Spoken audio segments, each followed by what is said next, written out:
Hey everyone, and welcome. Have you ever felt that little gap between the Spanish you learn in a book and how people actually talk? Well, you are in the right place. Today, we're going to tackle one of the biggest little things that can trip people up: possession. And I promise, by the end of this, you'll have the key to sounding so much more natural and confident. I mean, we've all been there, right? You say a sentence in Spanish, you've followed every single grammar rule you know, but you get that kind of weird look back. It's a super common thing, and today we are going to zero in on one of the biggest reasons why that happens: the way we talk about our stuff. All right, look at this. I wash my hands. If you translate that word for word from English, you get me lavé mis manos. Makes perfect sense, right? My hands. But a native speaker will almost always say me lavo las manos. So what is going on here? Why did my just magically turn into the? Don't worry, we're about to solve this exact mystery. Okay, let's dive right in. Now, before we get to the cool exceptions, we've got to get the basic rules down cold. Think of these as the fundamental building blocks you're going to use most of the time. So this table here, this is your standard toolkit for possession. These little words, me, tu, su, they work a lot like they do in English. They come right before the noun. The biggest thing you have to remember is they agree in number with the thing you're talking about, not the person who owns it. For example, mi coche es nuevo. Coche is one thing, it's singular, so we just use mi. Super simple, right? But now, check this out. Tus amigos son simpáticos. Amigos is plural, so our possessive, tu, has to become plural too. It gets an S and becomes tus. So one book is mi libro, but a bunch of books are mis libros. That's the main rule. But you probably guessed it, Spanish just loves to throw us a curveball. And here it is. This is the big one. This is the rule that trips up so many English speakers, and it is your secret weapon to sounding way more natural. I know it seems weird at first, but once you get the logic, it'll just click. This quote right here gets to the absolute heart of it.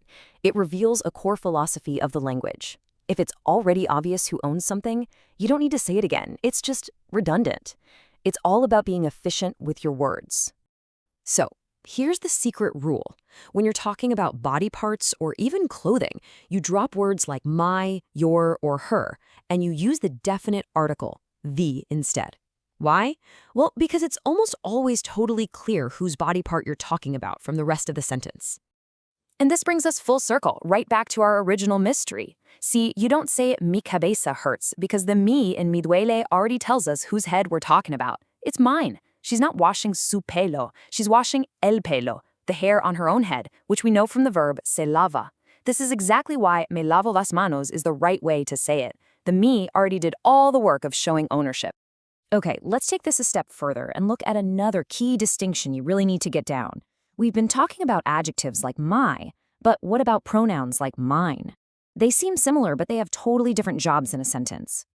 The difference is actually pretty simple, but it's vital. An adjective, like me, comes before a noun to describe it, mi libro. But a pronoun, like mío, completely replaces the noun. In el libro es mío, the word mío is standing in for the whole idea of my book. It's doing the noun's job all by itself. So, here's a quick little checklist you can run through in your head. First, just ask yourself, is there a noun right after the word? If the answer is yes, you need an adjective. That is my house. Esa es mi casa. If the word is all by itself, replacing a noun you already mentioned, then you need a pronoun. Your house is big, but mine is small. Tu casa es grande, pero la mía es pequeña. And hey, notice that last part, la mía? That little la is absolutely crucial. You almost always need it. All right, we've covered some serious ground, but now it's time to face the final boss of Spanish possession, the word su. This little two-letter word causes more confusion than pretty much anything else. Honestly, su is a grammatical chameleon. It can mean his, her, their, or even your. So if your friend says they saw su coche, whose car are they even talking about? His car? Her car? Theirs? Without any other context, you literally have no idea. You know, there's this classic Spanish joke that just perfectly shows why this is such a big deal. The story goes, a boss is worried about his employee, Lopez, so he hires a detective to follow him. So the detective comes back and gives his report. Now listen close. He says Lopez goes to Sue's house, has lunch with Sue's wife, and smokes one of Sue's cigars. The director just sighs with relief. Oh, thank goodness. Nothing to worry about. But then the detective asks him, "Sir, is it okay if I speak informally? You know, use tú instead of usted?" And the director says, "Of course, go ahead." And so the detective repeats the report. Lopez goes to tú house, makes love to tú wife, and smokes one of two cigars. See? By switching from the super ambiguous Sue to the very specific tú, the entire meaning changes. And the director's relief, well, it turns to absolute horror. That joke just nails the problem, doesn't it? But luckily, Spanish has this really elegant built-in solution so you can avoid that kind of disastrous misunderstanding. And the fix for all this confusion is actually so simple. It's the preposition de, which means of or from. You just use it followed by the person who owns the thing.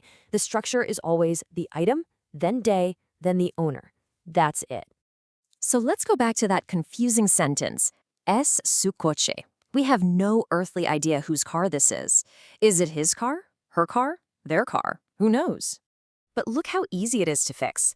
Instead of that vague su coche, you can just say el coche de él for his car, el coche de ella for her car, or el coche de María for Maria's car. It is crystal clear every single time. This little de phrase is your ultimate tool for being precise. So there you have it. We've cracked the code on body parts, we've figured out the difference between adjectives and pronouns, and we've totally solved the Sue mystery. Now that you've got these tools, start thinking about other phrases we say all the time in English, like I'm losing my mind, or she broke her arm. How would you say those now, using these new rules? That, right there, is your next step to truly sounding like a native.